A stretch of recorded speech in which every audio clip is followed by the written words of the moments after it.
Hi friends, welcome to Marthandam cooking. இன்றைக்கி நம்ம மார்த்தண்டம் குக்கிங்கில் அச்சு முறுக்கு எப்படி பண்ணலான்னு பார்க்கலாம். இது ரொம்ப டேஸ்டியான ஒரு ஸ்நாக்ஸு. நீங்களும் இதை பண்ணி பார்த்துட்டு எனக்கு கமெண்ட் பண்ணுங்கள்.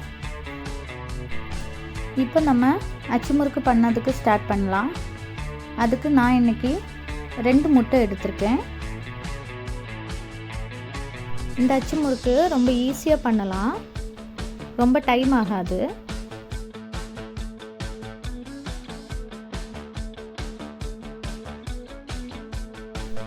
முட்டைக்கு கூட 1 கப்பு சீனி சேர்த்துக்கலாம். சீனி சேர்த்துட்டு நல்லா மிக்ஸ் பண்ணி எடுத்துக்கோங்க. பீட்டர் இருந்துச்சுன்னா பீட்டர் வச்சு மிக்ஸ் பண்ணிக்கோங்க. நான் இன்றைக்கி விஸ்க் வச்சு தான் மிக்ஸ் பண்ணுறேன்.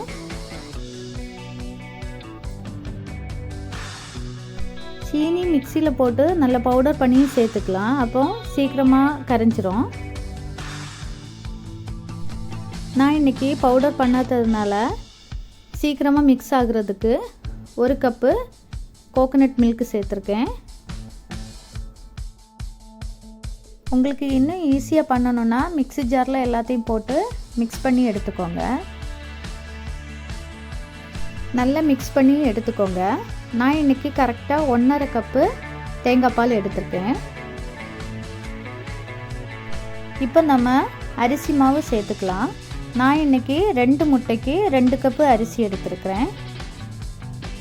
நீங்கள் முறுக்கு எவ்வளோ பண்ணுறதுக்கு விரும்புகிறீங்களோ அதுக்கேற்றபடி அளவை கூட்டவோ குறைக்கவோ செய்யலாம். அது உங்கள் விருப்பம்.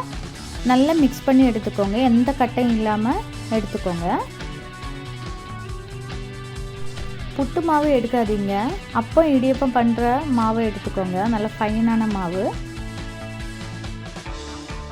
ஏற்கனவே 1 கப்பு தேங்காய் பால் நான் விட்டு மிக்ஸ் பண்ணேன். இப்போ திரும்ப ஒரு 1/2 கப்பு கூட சேர்த்துருக்கேன். ஏன்னா மாவு நல்ல கட்டியாக இருக்குது, அதனால தான். நல்லா மிக்ஸ் பண்ணி எடுத்துக்கோங்க. பாருங்கள், இதுதான் அதோட கன்சிஸ்டன்சி. நம்ம இனி ரெஸ்ட் பண்ண வைக்கும்போது அது கரெக்டான பதத்தில் கிடைக்கும். கடைசியாக கொஞ்சமாக எள்ளு சேர்த்துக்கலாம். நான் இன்றைக்கி 1 டீஸ்பூன் எள்ளு சேர்த்துருக்கேன். உங்களுக்கு அளவு கூட்டவோ குறைக்கவோ செய்யலாம். இப்போ நம்ம 15லேருந்து 20 மினிட்டு ரெஸ்ட் பண்ண வைக்கலாம். பாருங்கள், இதுதான் கரெக்டான பதம். இப்போ நம்ம முறுக்கு பண்ண ஸ்டார்ட் பண்ணிக்கலாம்.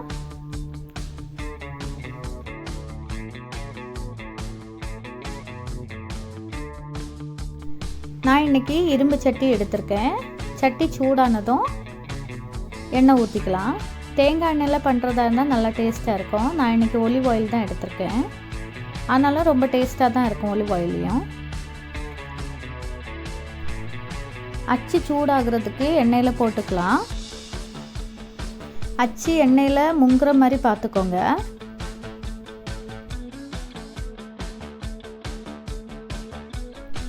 பாருங்கள், அச்சு சூடாகியாச்சு.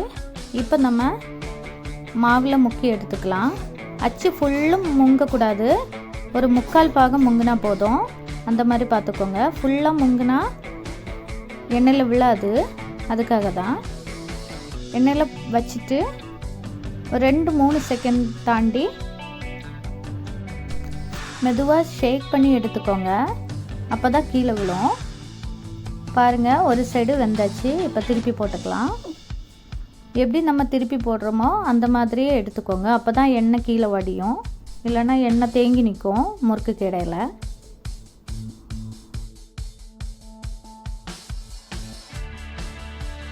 அப்புறமா அச்சு சூடானதுக்கு அப்புறமா தான் அடுத்தது மாவு முக்கி போடணும்.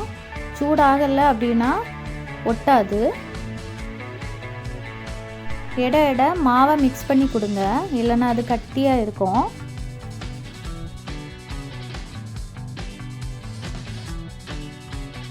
இது சின்ன சட்டினால் ஒருக்கா 1 தான் போட்டு எடுக்க முடியும். உங்கள்கிட்ட பெரிய சட்டி இருந்துச்சுன்னா அதையே எடுத்துக்கோங்க.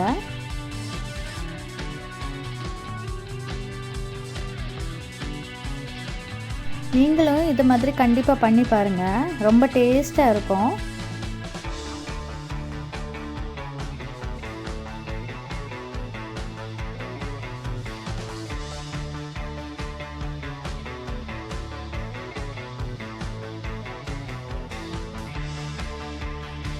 நம்ம இன்றைக்கி அரிமாவு மட்டும் சேர்த்து பண்ணியிருக்கோம். ரொம்ப டேஸ்டியாக இருக்கும். பிள்ளைங்கள்லாம் விரும்பி சாப்பிடுவாங்க. இது பழைய அச்சுனால எனக்கு கொஞ்சம் ஒட்டுறதுக்கு கொஞ்சம் கஷ்டமாக இருக்குது.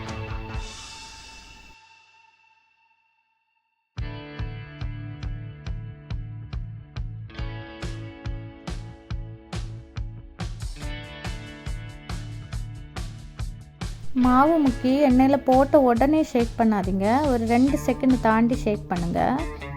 டைம் கூடவும் கூடாது, கூடிச்சினாலும் இலகி வராது.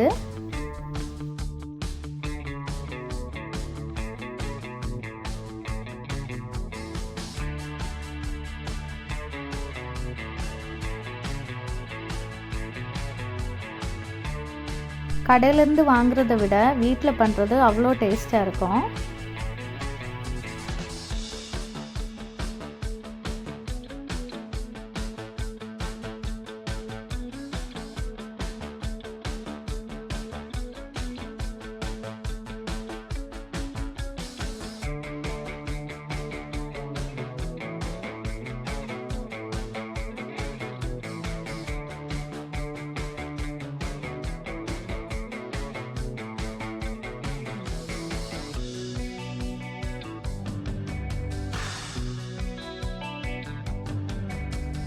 முறுக்கு பண்ணிவிட்டு சூடு ஆறுனதும் ஒரு ஏர்டைட் கண்டெய்னரில் போட்டு வச்சுக்கோங்க.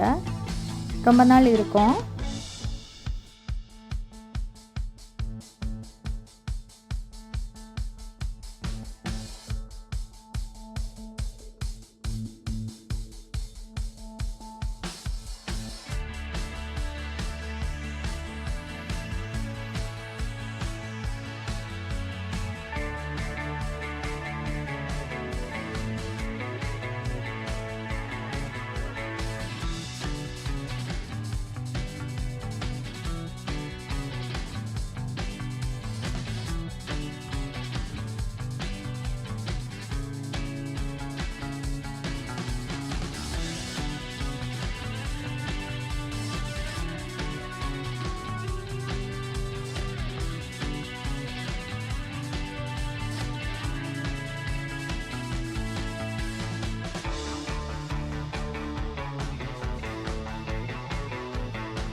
அச்சு முங்குற அளவு வரைக்கும் முறுக்கு பண்ணிக்கோங்க. மிச்சம் இருக்கிற மாவில் கொஞ்சம் பழம் சேர்த்து ஸ்பூனில் எடுத்து எண்ணெயில் ஊற்றிக்கோங்க. அப்போ பணியாரம் மாதிரி கிடைக்கும்.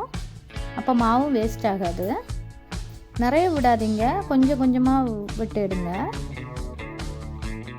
நிறைய விட்டால் உள்ளாடி வேகாது.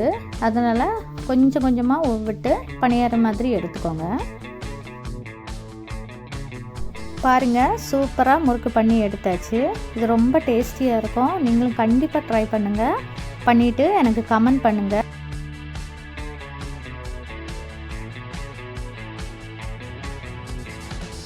ரொம்ப கிறிஸ்பியான அச்சு முறுக்கு ரெடி ஆகிடுச்சு. உங்களுக்கு இந்த வீடியோ பிடிச்சிருந்துச்சுன்னா லைக் பண்ணுங்கள், ஷேர் பண்ணுங்கள், சப்ஸ்கிரைப் பண்ணுங்கள். தேங்க்யூ.